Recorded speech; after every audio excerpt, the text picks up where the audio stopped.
Onyo so papa baloba na biso tango yikoki. Biso sikoyo tomi pesa. Tama kamonisa boni kwa mipengo isana. Keke nyonso komona yo ekoe mama na biloko na biso mama yo nde ozali mama ya mabota Chikawa tango yikoki. Amenta lobaki akoningisa mokili. Tango wana oyo ezali te maloba nyonso papa alobaki eza kokokana 100 ans kobota makambo ebele.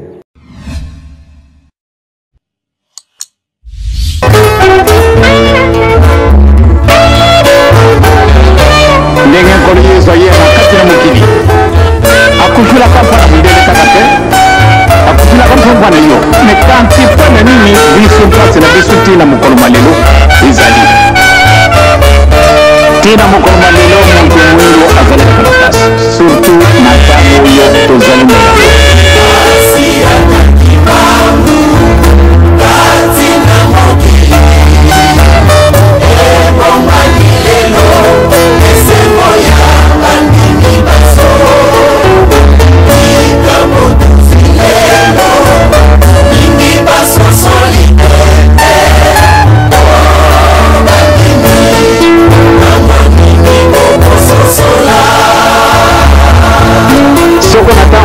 ezalaki vale moko ya pasi ezalaki vale ya pasi na tina nini ntango wana yo lo makumbu ya Simon Kimbangu omemi ngambo donc toza na espoir monene majeur ya solo nazali na bosepeli tozalaki na biso bakute batata bakangami bamonisi bango pasi ndenge na ndenge kasi ntango wana bazalaki mokuwa kasi nzambe akamati mosuni ya ki akamati makilo na mai ya ki akamati molimo ki biso yo tobosami na batata wana biso toyokisana na mosala bamama na batata oyo bazalaki na ntango wana basi balembi lokola mamekana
Kimbangu kavanga ni nyambuko waka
ekeke oyo ya mine ekeke ya suka tata yokela biso mawa tata molimo santu biso banana yo kuna ototonga na yo lingomba ya molimo ekeke oyo ya mine ekeke ya suka tata yokela biso mawa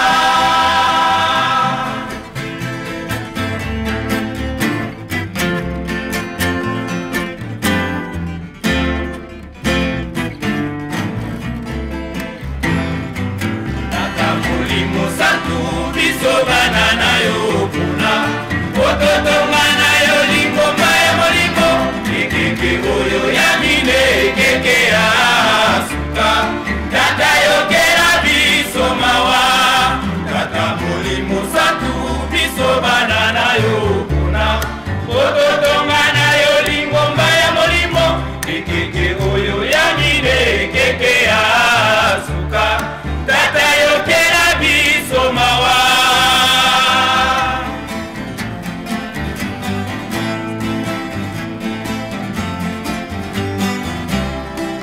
tozali kaka sedikela mubya yo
yoka mawa tata kimbangu yoka biso mawa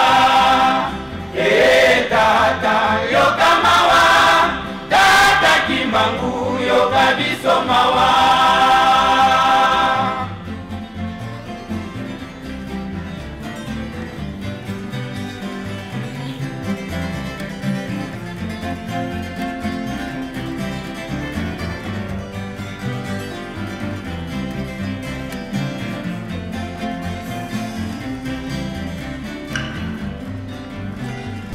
Batata na bamama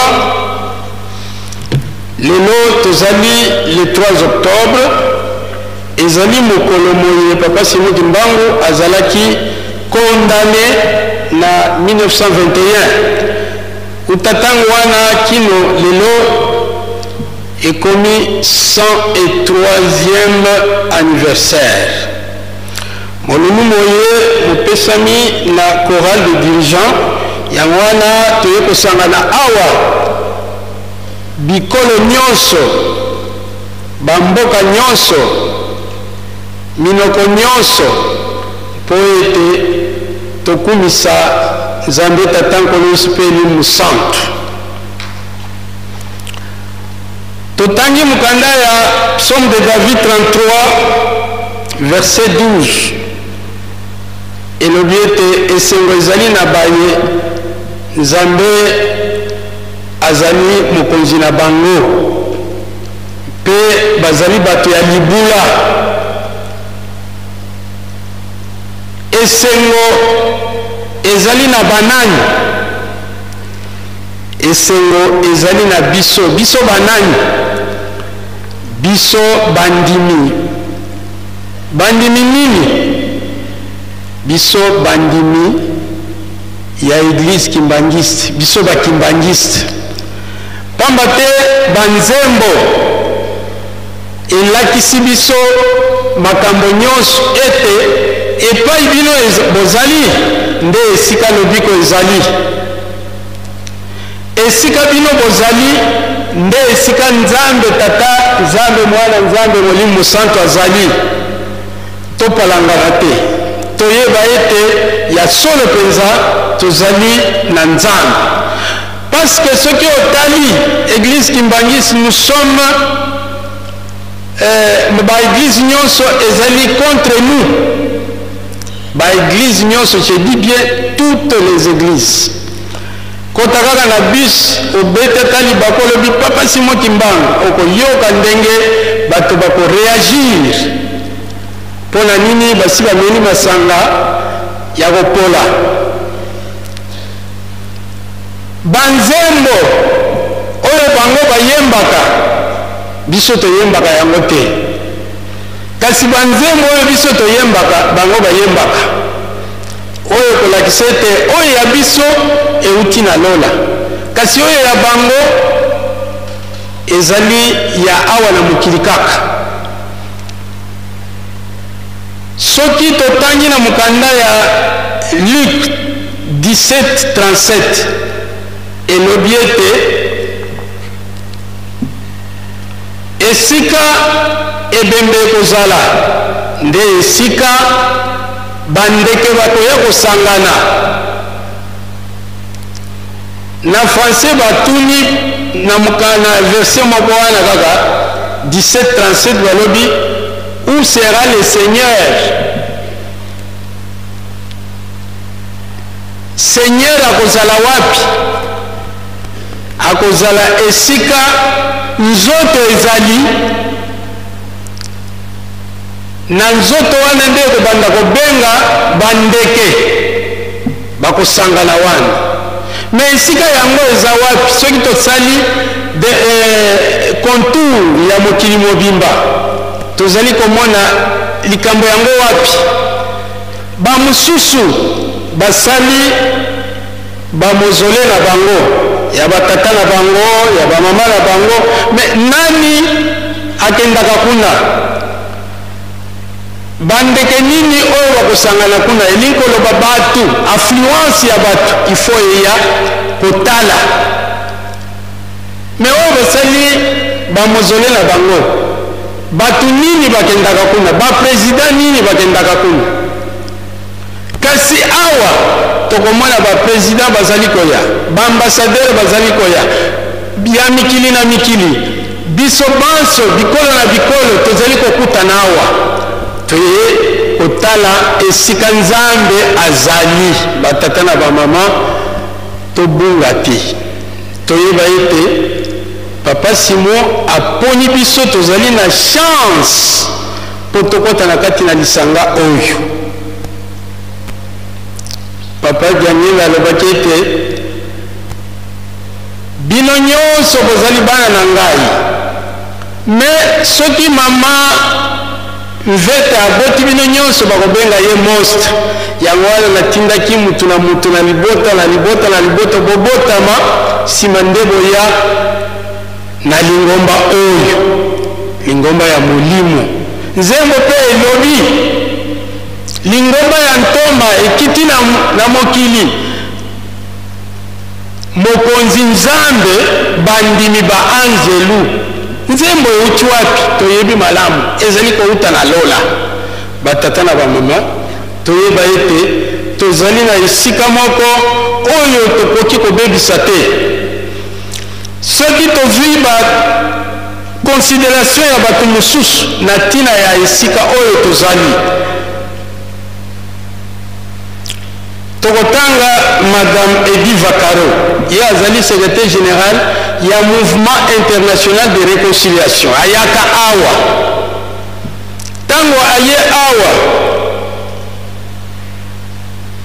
alobi boye: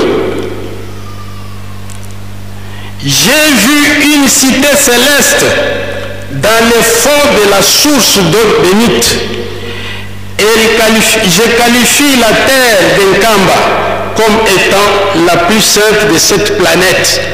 Mundele autirom alobi namoni mboka ya lola ekiti awa na se, tango na koti na se ya mai oyo biso nyonso tokotaka wana. Yo komona te po ba Nzambe ayebi ke asi azwi yo, ozali na elembo na yo. Ata soki omoni ata omoni te ya yebi ke na sina azwi ye aza mutu na ngai. Kasi oyo nano aza na elembo na ye, bangwani nde bamonaka makambo ya makasi. Edith Vakaro amonaki yango akoti na kati ya mai, ake kokuta mboka munene kuna, mboka ya likolo. Aye koloba ete mabele oyo ya Nkamba ezali mabele mosantu mpona mokili mobimba. Wana Edith Vakaro azali secrétaire général ya Mouvement International de Réconciliation na Rome. Mutu ya mibale Emilio Castro, ye azali secrétaire général ya Conseil écuménique des Églises. Ayaki awa na Nkamba na 1986. Mais avant aya bandeko na biso ba catholique ba protestant, ezali histoire soki totangi bango, parce que l'histoire ne se déforme pas, l'histoire reste toujours têtue.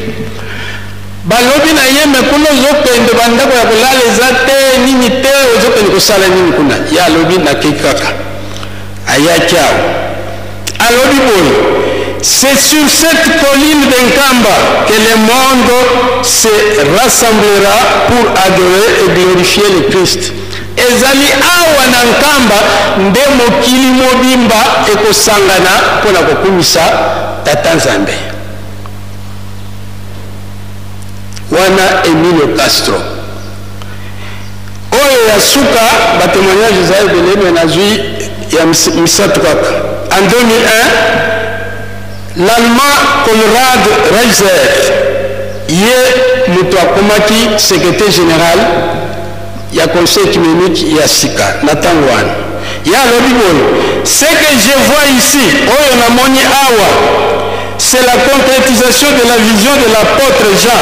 Ezali likambo oyo emonanaki na kati ya vision ya apôtre Jean na île ya Patmos, lorsqu'il a vu un fleuve. Tango amonaki fleuve, donc mai qui sortait du trône de Dieu, ma ezali kobima na trône ya Tata Nzambe, et sur les deux bords du fleuve, na ba mipanzi mibale ya fleuve, il y avait un arbre, sika yango ezalaki nzete ya bomoi, l'arbre de vie, dont les feuilles ba makasa na yango servait, ezali kosalisa à la guérison des nations, ezali kosalisa na kobikisama ya batu nyonso. Tango aye awa alobaki likambo wana, alobi matiti oyo ngai nazali komona ezali bakisi oyo ekobikisa mokili mobimba. Batata na bamama talaka Psaume 33 ndenge elobi na biso toyeba ete tozali na Nzambe ya bomoi, soki yo opengwi oke epai mosusu etali yo. Mokanda ya mibale Exode 21 à 17 ezali parmi mikanda oyo bakobengaka Pentateuque, ezali mitano: Genèse, Exode, Lévitique, Nombre et Deutéronome. Bakobengaka yango les livres de Pentateuque. Pentateuque elingi koloba nini? Elingi koloba Torah. Torah elobi nini? Torah elobi loi. Loi elobi nini? Na lingala loi elobi mobeko. Bana Israeli bazalaki ko babimaki na kati na bolumbu. Pona kokende wapi? Kokutana na Nzambe na bango. Donc ezali événement oyo ba Israélites, ba Juifs bazali ko considérer comme le plus grand événement du siècle oyo kotikala kosalema lisusu te. Ezali lokola ndenge tovandi boye na territoire oyo ya Mbanzangungu, balobi bino nyonso bakolongwawa bokende na mboka boye, tala kaka batu basi bavandi na biloko na bango na bibwele na bandako na bango, me balobi na bino botelema bokende na mboka boye. Esika bozokende c'est pour rencontrer votre Seigneur. Batu nyonso babimi événement ya monene bakei, kasi lokola batosaki makambo bayebisaki bango te, yango wana mibale kaka nde balongaki. Alors na Psaume 33 oyo totangi ezali parmi ba psaume oyo eyebanaki na ba oyo bayembaki yango te. Elingi koloba eyembamaki na ba mama, kasi ndenge ba mama bazalaki konsidere te, yango wana batiaki nyonso wana na mutu ya David, ye mutu azalaki mutu ya liboso na kolakisa batu ete mpona kobondela esengeli koyemba. Yango ayembaki 73 nzembo ye moko, oyo mosusu 50 nde bapesaki ye lokola ye azalaki mutu ya liboso ya masolo yango. Donc mibeko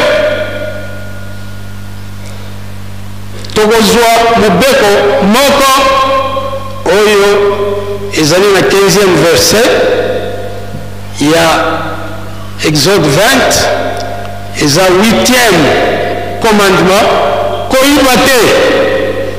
Moyibi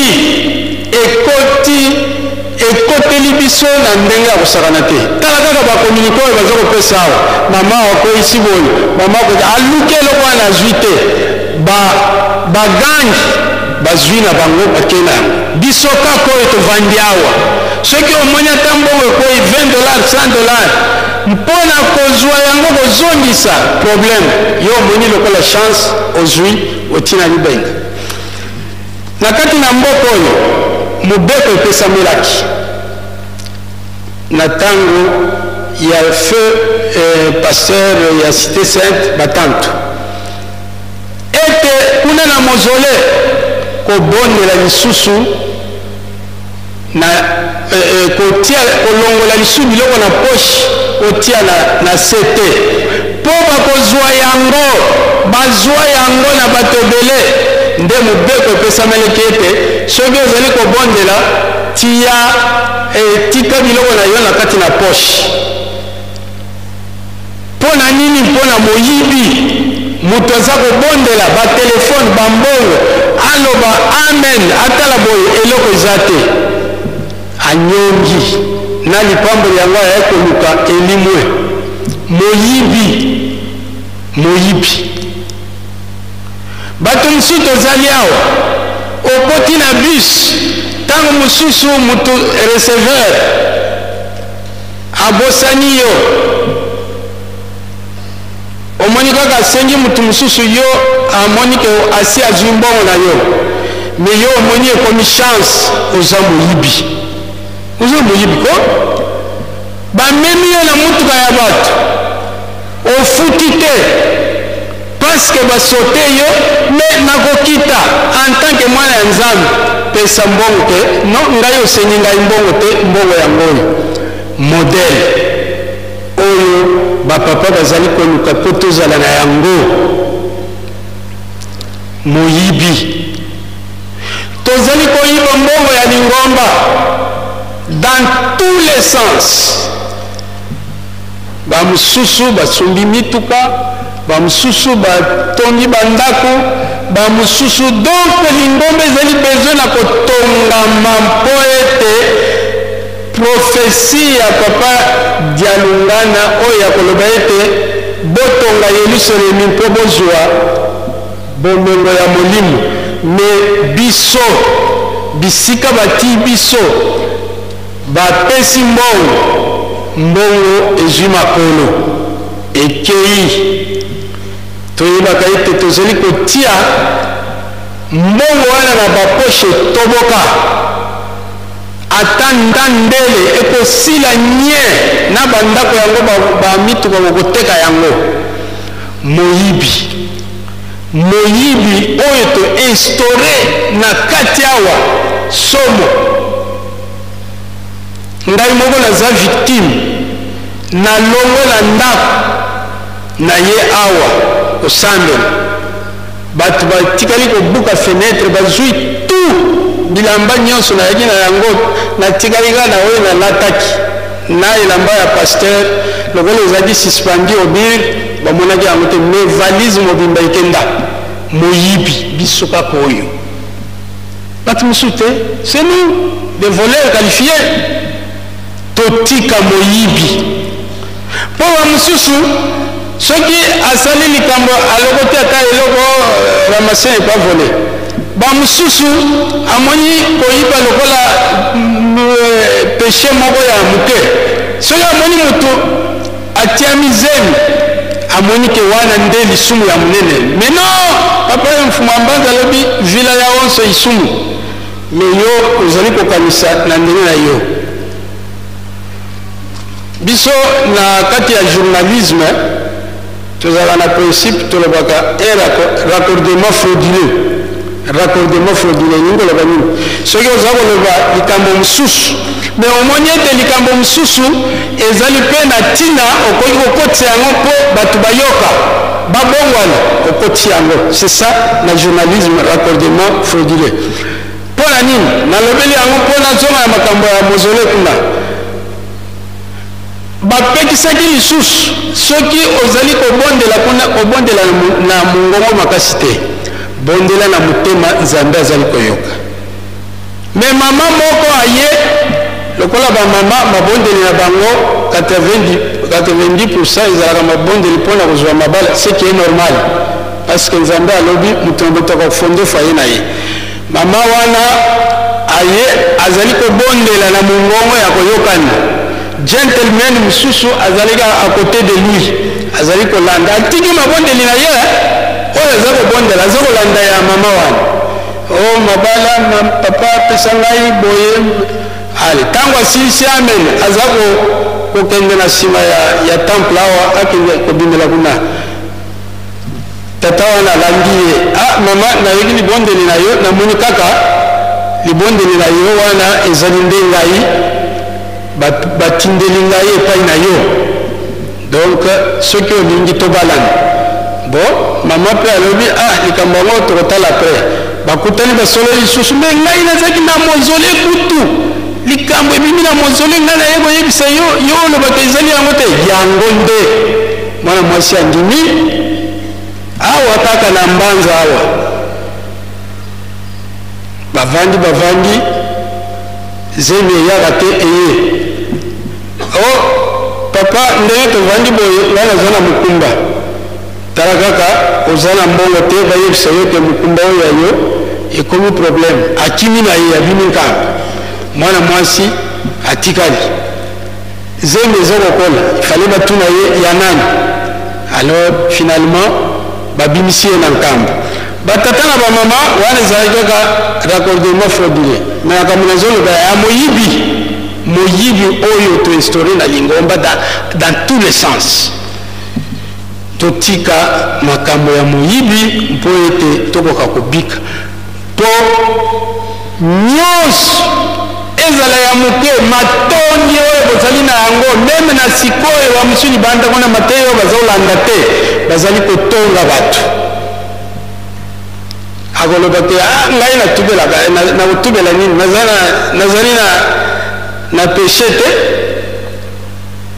meme biso bapaster omomona baza kotubisa me bazoleka na bango sont des saints baza na nani te on dirait bango basumukaka te yango wana tokokota na lifelo lokola je bazotubela yo ozali koyoka soni mpo ozali paster non epai ya nzambe soni ezalaka te mpo nzambe alobi soki oyokeli ngai soni ngai mpe nakoyokela yo soni keba tubelaka ozala paster ozala nani liyebaka oza na masumu ebele kutu nzembo awa na lingombo na kala eza kotuna banani bazalaka na masumu ebele biso bakonzi biso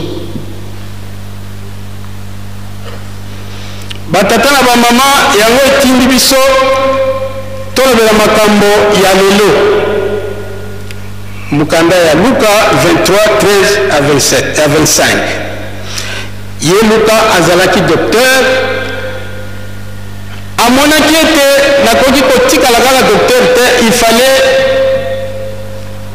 nakota na kati na lisanga ya nzambe mpo ete nalobela ngai mpe likambo ya tata nzambe akendeki kokutana na mama Maria atuni ye na badisiple ya nkolo Yesu atuni bango akonstitue histoire akomi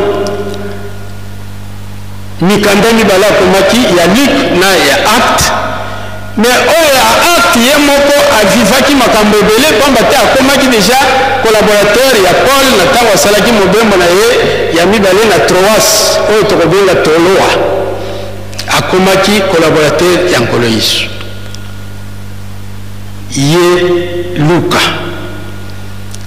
Alors souci ya kopanza sango me biso awa tozali baintellectuel ebele Luka azalaki docteur akomi me biso awa tozali baintellectuel nini tosi tokomi mpo na papa Simon Kimbangu kaka monoko intellectuel tokomaka na biso te mais Luc a sentir que il faut na contribuer à l'évangélisation akomi ebongo biso na ntango toza koprépare conférence internationale papa Elika Mbokolo alobi na biso l'histoire de Simon Kimbangu reste une forêt vierge.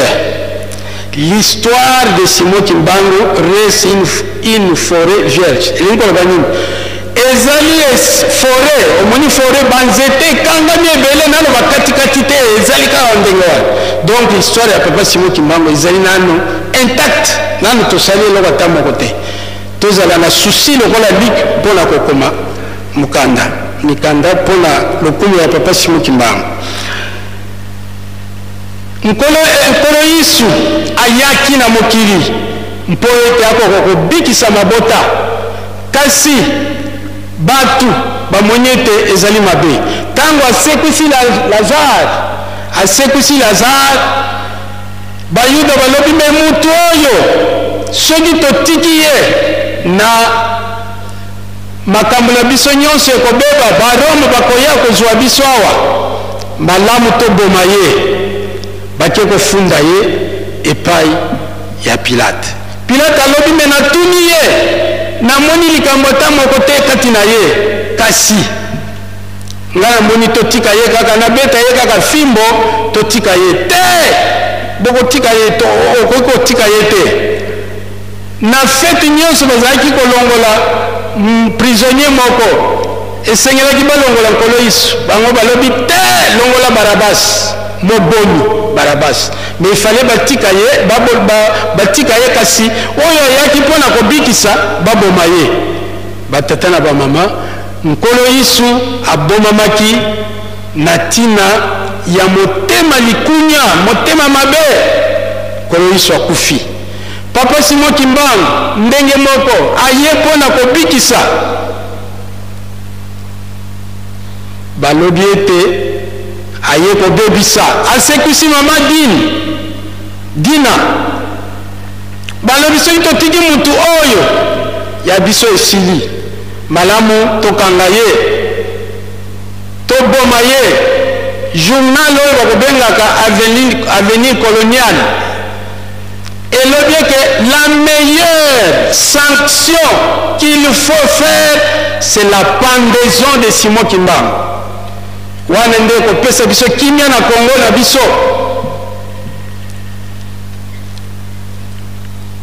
kasi soki Pilate na tango ya kala alobaki nga na moni na ngai makambo muto ya salite na tango ya Papa Simon Kimbangu il y avait un révérend qu'on appelait David Christie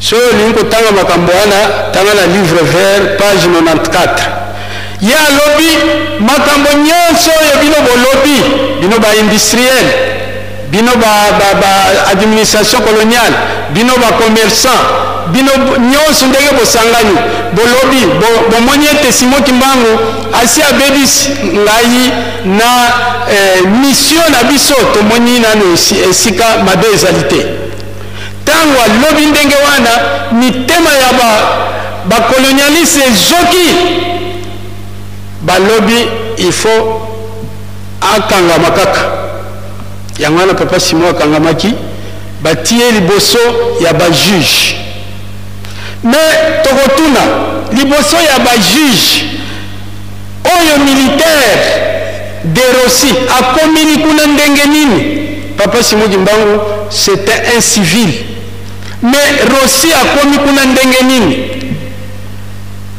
na 1921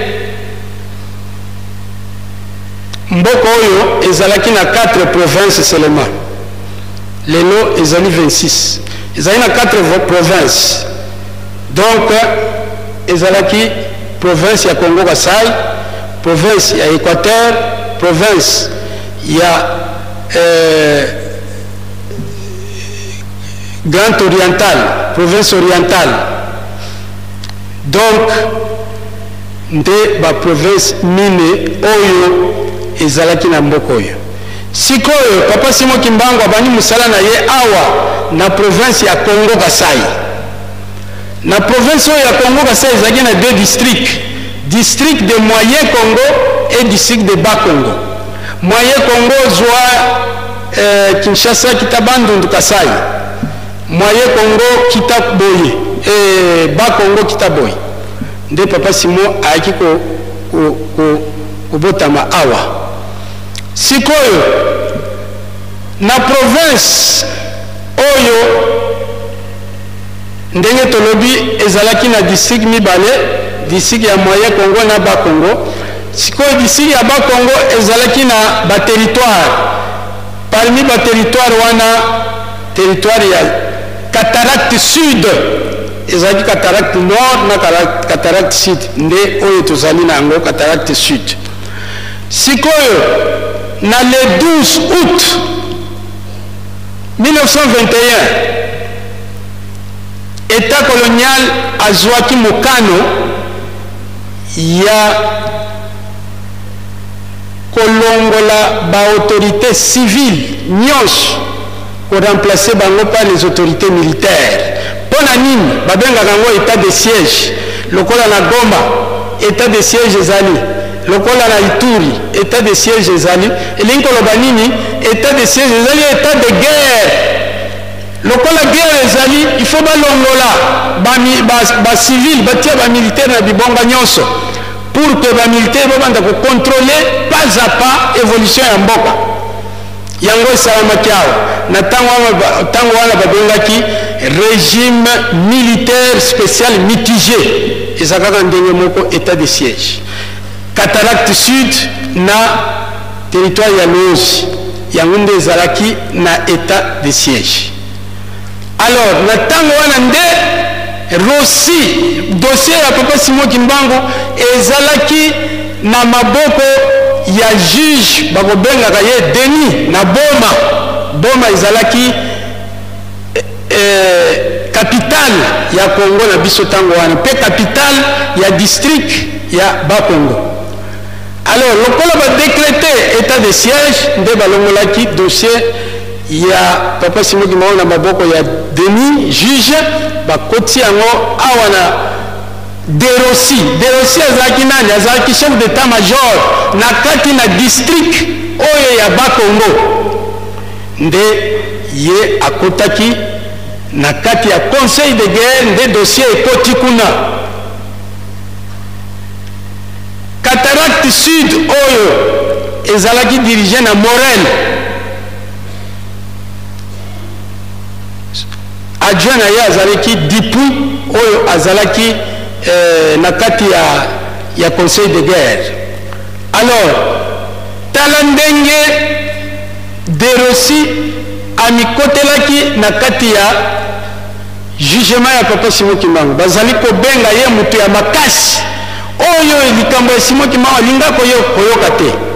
Tango jugement ebandi Papa Simon Kimbangu azwaki 15 questions en raison de 7 audiences 3 heures par jour. 7 questions va poser qui. Papa qui sont lequel 6 questions. En fin de compte, bah il va condamner Papa Simon Kimbangu. Va condamner pour n'avoir rien fait. Donc il faut toka tamukuse pour te limiter par le temps. Alors Papa Simon Kimbangu accueilli na Lubumbashi en passant par la province orientale, province de Maniema, aye kokota na Katanga. Kuna nde makamne nyonso esalamaki kuna pe kokufa. Batata na ba mama tala ndenge makambo ya Papa Simon Kimbangu esalamaki. Mais l'État congolais na 1991 Premier ministre Mulumba Lukoji amonaki na président de la République Maréchal Mobutu amonete non, il faut un peu réhabiliter politiquement Papa Simon Kimbangu. C'est comme ça que le 12 septembre kuna na parlement ba réhabilitaki Papa Simon Kimbangu et puis ba pesaki Papa Diangé na médaille de grand cordon. Oya Papa Simon Kimbangu lokola ye moko kaka nde Simon Kimbangu nde bapesaki ye médaille wana.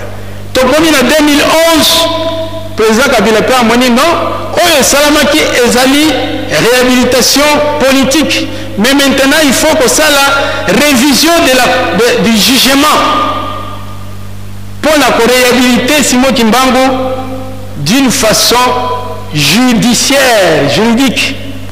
Yango esalamaki na Banzangungu ndenge elobamaka ete kuna nde ekangamaki kuna nde ekofungwama yango bafungolaki kuna na Banzangungu na 2011 asali révision pour la réhabiliter Papa Simon Kimbangu juridiquement, c'est-à-dire balongolié na boloko.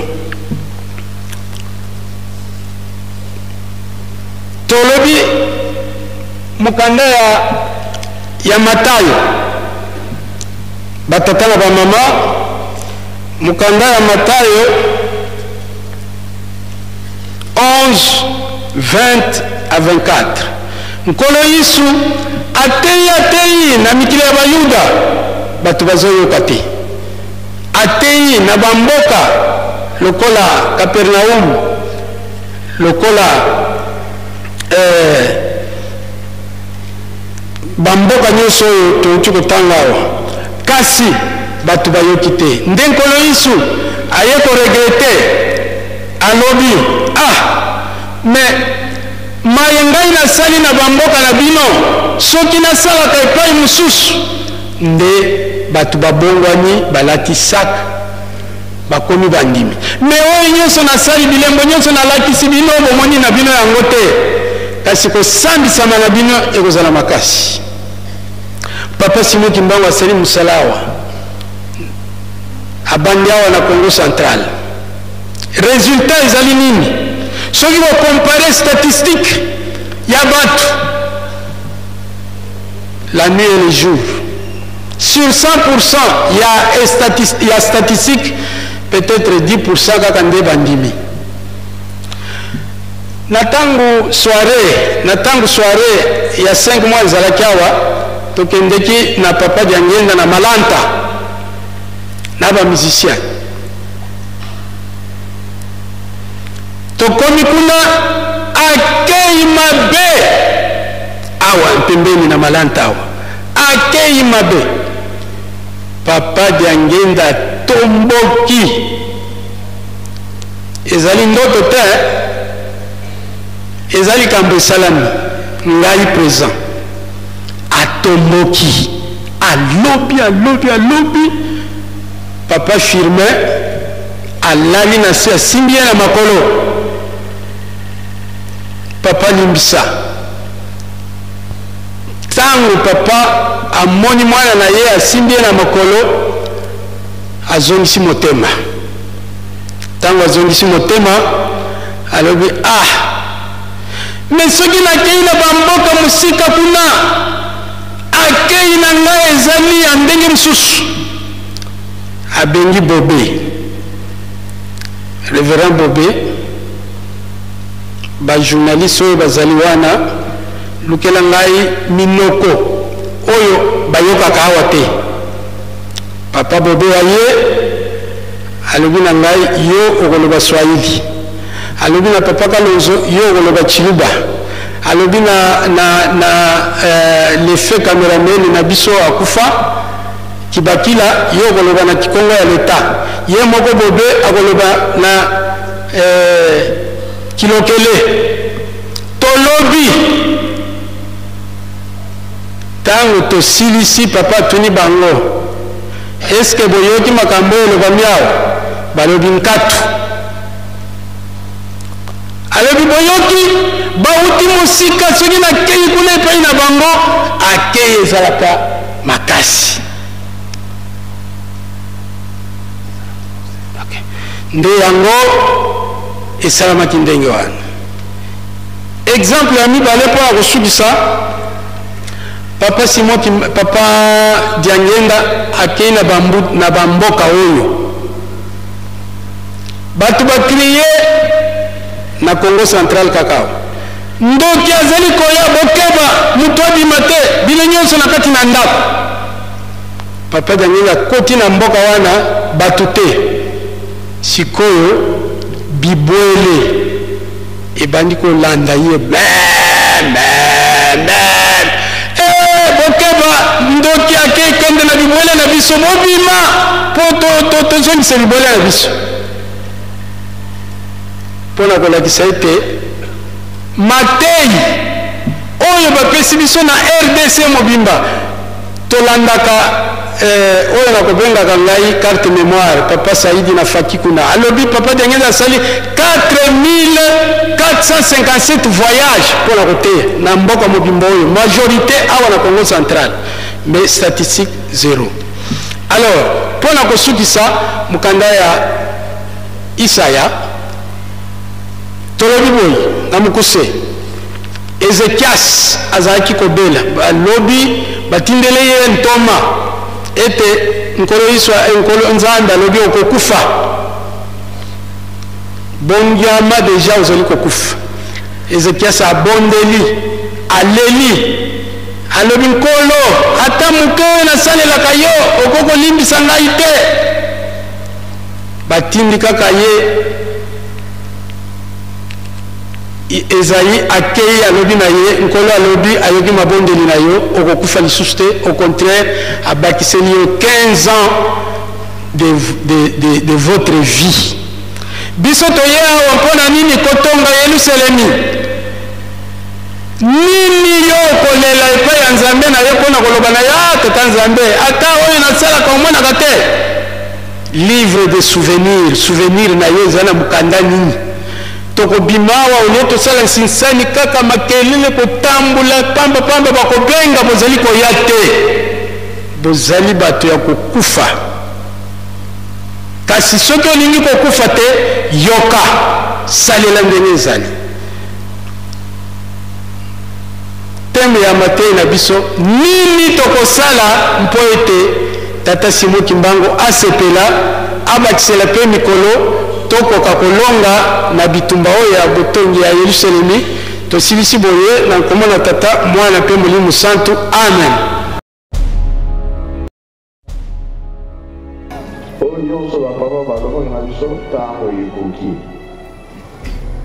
biso sikoyo tomipesa na makambo misato bolingo mibeko misala keke nyonso kombo na yo ekoyema mana biloko na biso mama yo nde ozali mama ya mabota sikawa ntango ekoki amempe alobaki akoningisa mokili ntango wana oyo ezali te maloba nyonso papa alobaki eza kokoka 100 ans ekobota makambo ebele.